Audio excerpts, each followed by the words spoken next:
Hello, this is Jordan with this week's patient update.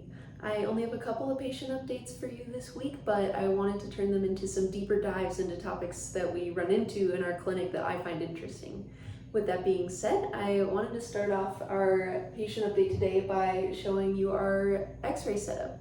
We in the TRC clinic are super lucky to have our own x-ray setup, which makes it a lot easier to do more precise and accurate diagnostics for our patients right when they come in, which can make our treatments a lot more specific and effective. So we're super lucky to have this setup and be able to use it for just about every patient that comes in. That being said, let's get started. Osprey 25128 came to us from Ashton, Idaho, presenting with soft tissue damage from baling twine entanglement. This hatchier bird was found dangling from its nest by both feet, which were caught in a bundle of twine that had been placed by the parents as nesting material. This case highlights just one of many ways that human debris and litter can make its way into the lives of wildlife. Baling twine, nets, and fishing line are just a few examples of materials that can cause birds to become entangled, risking injury and even death. These risks are prevalent even in the nest, as nesting birds may pick up these materials to use as nest lining, which can ensnare chicks and the adults alike. This patient's current treatment plan involves supportive care and wound treatment to manage the cuts and swelling on the bird's feet caused by the twine.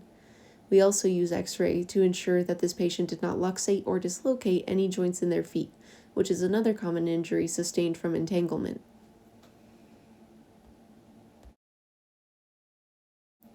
Two weeks ago, Caroline introduced Swainson's Hawk 25115 from Parker, Idaho. This patient came to us with mild head and internal trauma, possibly as a result of a vehicle collision. Thankfully, after 11 days of supportive care, this patient was able to make a quick recovery. An interesting part of this patient's journey can be seen through x-ray.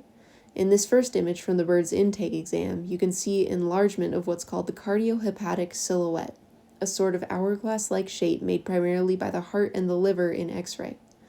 In this case, you can see that the liver is enlarged due to the trauma that the bird sustained, which in turn encroaches on the surrounding air sac space and can make it a challenge to breathe. This next image is after just a week of rest, medications, and supportive care, and you can see the decrease in size in the liver silhouette and the improvement to the air sac spaces, which tells us that this internal trauma has resolved. We're so excited that this patient has had such a quick turnaround to release and wish them the best of luck in their return to the wild.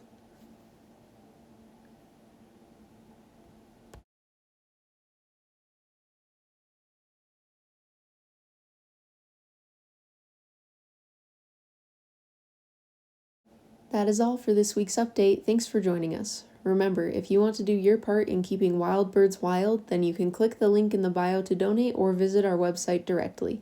Thank you.